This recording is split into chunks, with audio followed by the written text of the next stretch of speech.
buen día nuevamente. Ayer debe haber habido muchos problemas con la conectividad porque todas las veces que intenté retomar la clase acerca de Dr. Jekyll y Mr. Hyde se cortó, así que día nuevo, intención nueva, prueba nueva. Había empezado con el tema de la puerta, pero voy a retomar.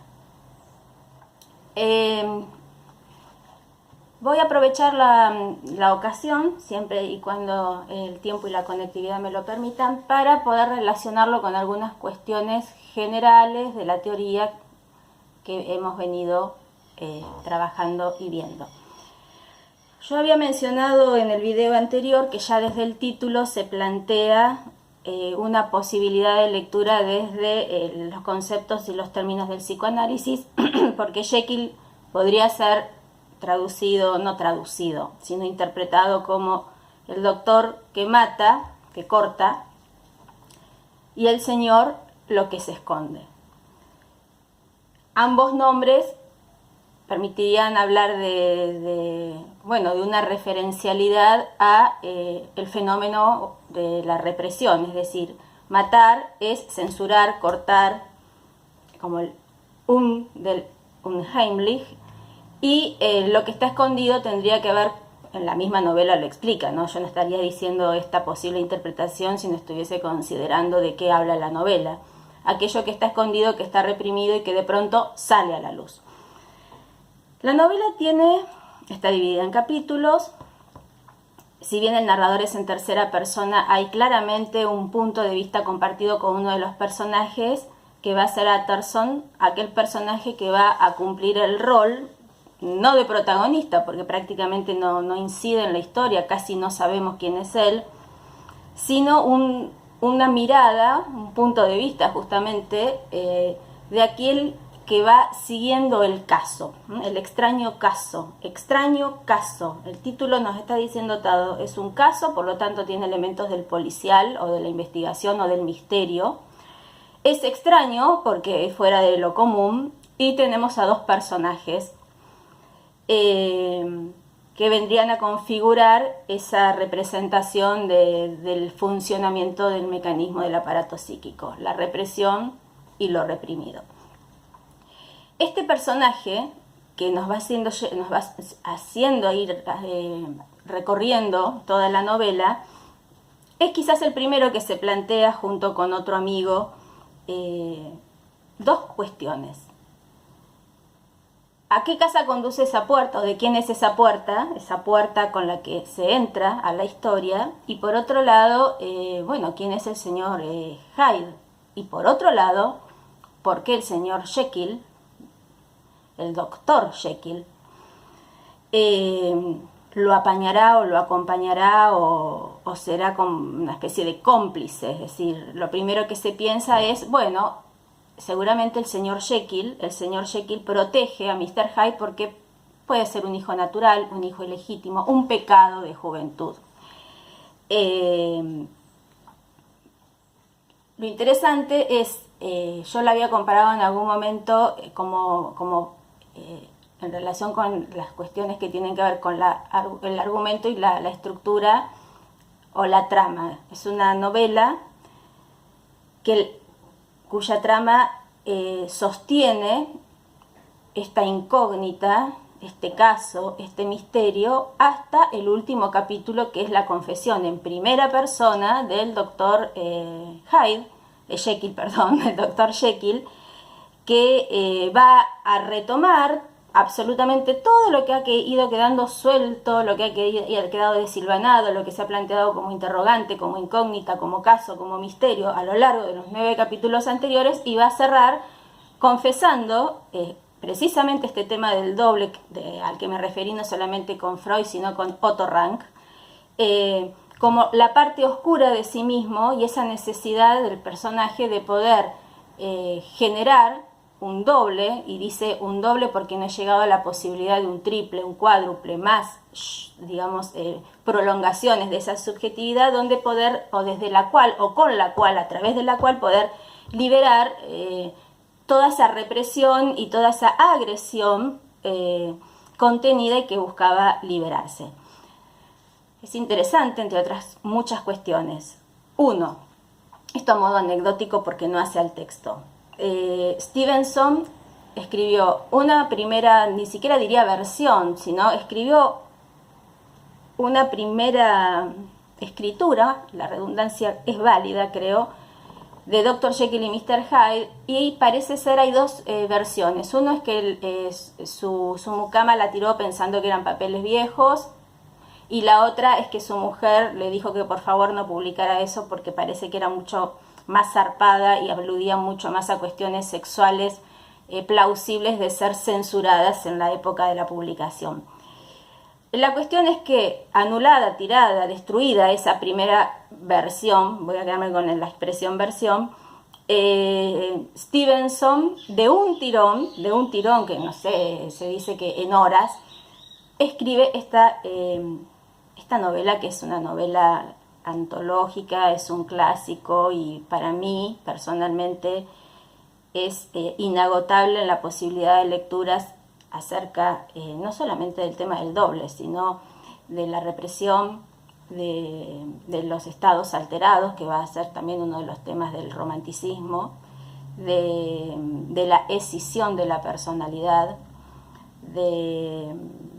también fuera del tema, teniendo en cuenta el contexto de producción, de lo arraigada que está la producción literaria y la producción artística en general al momento de su producción. La época victoriana se ha caracterizado por ser uno de los periodos de la historia de Inglaterra más extendidos en cuanto a reinado y a digamos, prerrogativas que ese mismo reinado impone a su sociedad, y lo que más la caracteriza es la moral victoriana, lo que se entiende como moral victoriana, parece que fuera todo un sintagma unido, la moral victoriana.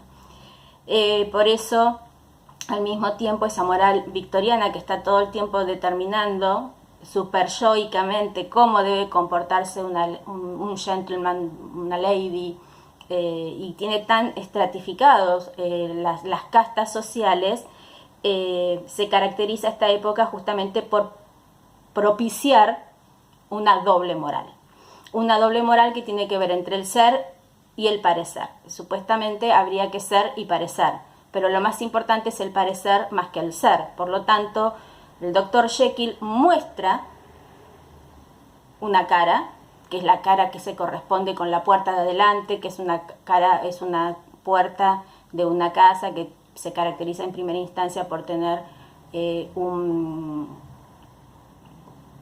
bronce, se me fue la primera palabra, me sale cartel, pero no es un cartel, de bronce, donde están inscriptas las palabras del Dr. Jekyll, ¿no? Doctor en abogacía y además otros tantísimos estudios, en abogacía, en medicina, perdón, y en otros tantísimos estudios.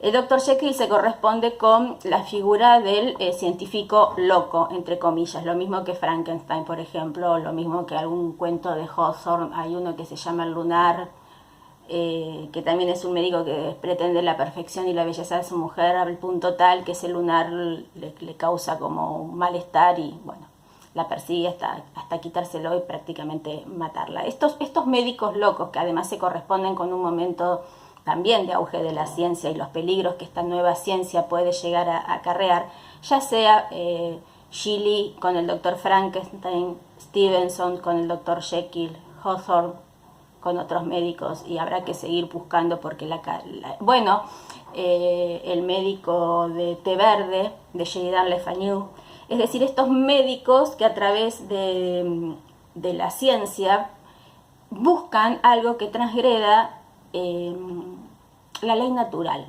¿no? Natural, divina, de acuerdo a cómo se la interprete, pero la ley que impone la naturaleza. Una de ellas es el carácter mortal del ser humano. Otto Rank dice que en ese narcisismo primitivo, en donde el hombre, no solo el hombre y la mujer, ¿no? Se ama tanto a sí mismo, necesita un otro yo a quien inculpar de sus pecados e incluso a quien le corresponda morir, no la muerte de sí mismo. También tema del doble por excelencia es Oscar Wilde con el retrato de Dorian Gray, y sigo pensando, y por supuesto que siglo XIX se va a caracterizar, entre muchísimas otras cuestiones, por un tratamiento extenso del carácter del doble, es decir, de la dualidad humana como instancia, digamos, que luego retomará o tomará, mejor dicho, Freud desde la teoría psicoanalítica para postular y plantear junto con su práctica médica algo que hace coincidir a la literatura y a la realidad o al psicoanálisis, que es el propio extrañamiento ante uno mismo y la necesidad de liberar deseos prohibidos, porque el carácter de represión también tiene que ver, obviamente y por supuesto, con la prohibición, es decir, todo aquello que está prohibido, como transgredir la ley divina o la ley natural, matar, lo que está en el límite justamente con una transgresión que a veces puede ser ética y moral, no solamente del orden de lo legal, sino más allá todavía, más intenso todavía. Entonces les decía que esta novela dividida en 10 capítulos, que tiene un narrador en tercera persona, salvo las cartas interpoladas, rasgo también formal, típico o característico del romanticismo, que se va a caracterizar precisamente por la libertad creadora y por la hibridación genérica, ¿no? Hibridación genérica es un género, está construido o constituido a partir de otros géneros intercalados. En este caso, las epístolas y el diario. También lo vamos a ver en Frankenstein, o lo verán en algún momento en Frankenstein, porque son textos que casi inevitablemente dejan de leerse, de verse y de analizarse a lo largo de la carrera. Por lo tanto, narrador en tercera persona, punto de vista es decir, con un testigo. Ese trabajo con el punto de vista es indispensable para sostener, o es necesario, ¿no? Indispensable. Yo siempre digo, hay palabras que a veces se utilizan y habría otra posibilidad, no es la única posible. En este caso, este narrador con el punto de vista una tercera persona punto de vista es el narrador que nos ayuda a agregarle elementos y condimentos a la intriga, al caso, que podríamos, si hacemos una lectura atenta, ir recogiéndolas en una serie de interrogantes, ¿no? ¿Quién es Mr. Hyde? ¿Por qué el Dr. Jekyll lo protege? ¿Por qué el Dr. Jekyll paga una multa que se le imputa al señor Hyde? ¿Cuál es la relación entre ambos? ¿Y cuál es la relación entre las dos puertas? Esa puerta que tiene el coso de bronce, que no me sale la palabra, y que con los nombres escritos del señor brillante, respetado, respetuoso, académico, que puede mostrar su cara a la sociedad, Dr. Jekyll, y esa puertita oscura, que vamos a saber luego que conduce al laboratorio, en la parte trasera de la casa del Dr. Jekyll, que es el espacio de la invención, el espacio de la experimentación, el espacio que le corresponde a Mr. Hyde. Entonces, dentro de una misma propiedad, dentro de un mismo, podríamos decir, plano arquitectónico, tenemos dos puertas. La puerta del yo o del super yo, de aquello que se muestra, que se puede mostrar, que es digno a una sociedad victoriana con una moral super yoica, es decir, una moral estricta. Y la parte trasera, que no da a una calle principal, sino que da a una especie de callejón, que es más chiquita, porque además se diferencian en la calidad, en el tamaño, en la ubicación, es decir, metafóricamente funciona de una manera muy clara. Una puerta chiquita que da a un callejón que no sabe a dónde conduce, los personajes no perciben de entrada que es la misma casa. Que es la parte de atrás, es como decir, bueno, hay un inconsciente que es la parte de atrás, aunque bien sabemos y debemos recordar que en la topología freudiana no hay espacialidad, no es que el consciente está arriba, el preconsciente en el medio, el inconsciente está abajo. De hecho, cuando se habla de subconsciente, se corrige esta expresión, porque sub sí determina una topología, es decir, una espacialidad, y pondría al inconsciente abajo, cuando de hecho esta espacialidad abstracta o virtual, mejor dicho, esta topología abstracta o virtual no les otorga a cada uno de ellos un espacio determinado. Las puertas entonces están relacionadas con el super yo o el yo correspondiente al Dr. Jekyll, y lo reprimido, lo que se esconde, lo que busca ver la luz, lo que busca expresarse. Acuérdense que la definición de luminoso es aquello que, estando destinado a permanecer oculto o en secreto, ve la luz. Eso es Mr. Hyde, es el área, la parte de la personalidad del Dr. Jekyll, que estando destinada a permanecer en secreto, su parte vil, su parte ruin, su parte fuertemente agresiva, porque Mr. Hyde es un asesino, bueno, estaba destinada a permanecer oculta, es decir, también estaba destinada a permanecer reprimida en una sociedad que se rige por normas éticas y morales.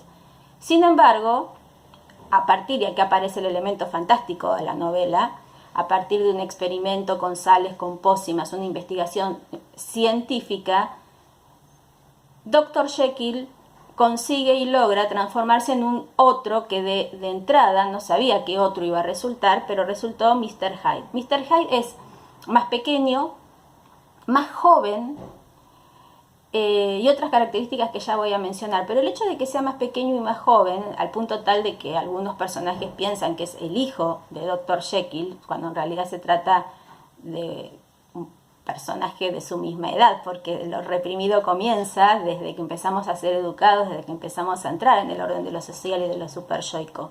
Pero ¿por qué es más joven? La misma novela lo explica, es decir, a Stevenson no le queda casi ningún cabito suelto, y él dice que es porque está recién nacido, está revitalizado, está lleno de pulsiones, ¿no? Pulsiones tanáticas y pulsiones eróticas, no lo explica de esa manera, pero es pulsional, es del orden todavía de lo inorgánico.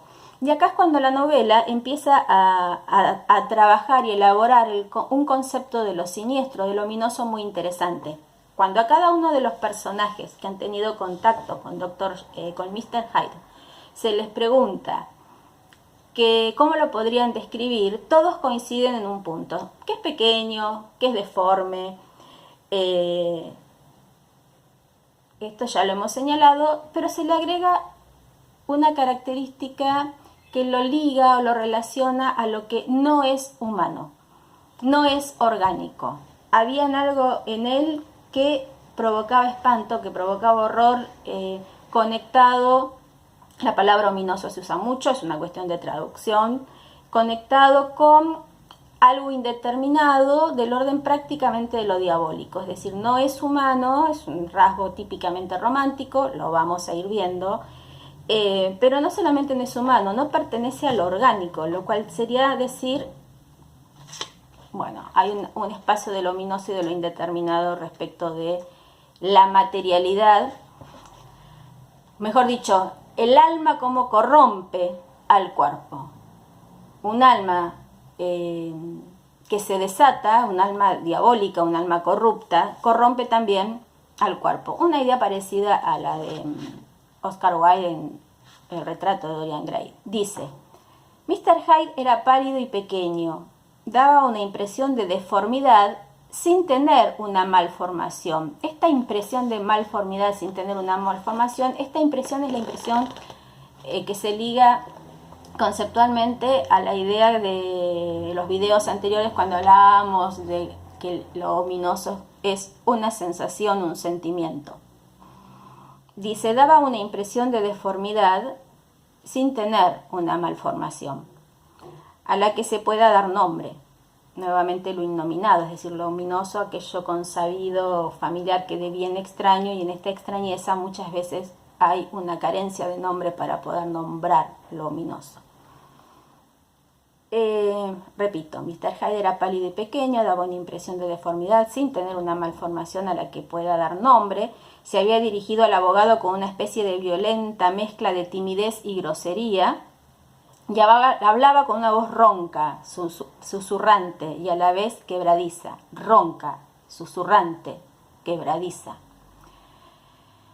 Estos puntos estaban en su contra, pero todo junto no alcanzaba para explicar la aversión, la repugnancia y el temor singular que Mr. Utterson lo consideraba. Con que Mr. Utterson lo consideraba. Mr. Utterson replica, o mejor dicho, provoca un sentimiento ominoso que, dicho no en palabras de Freud, sino las palabras de Stevenson, es toda esa fisonomía, todo ese carácter de Mr. Hyde no alcanzaba, es decir, esa descripción de, está bien, podría ser un poco deforme, está bien, podría tener la voz así, está bien, podría, pero todo eso no alcanzaba a explicar la aversión, la repugnancia y el temor singular, más ominoso imposible, con que Mr. Utterson lo consideraba. Hyde era pequeño,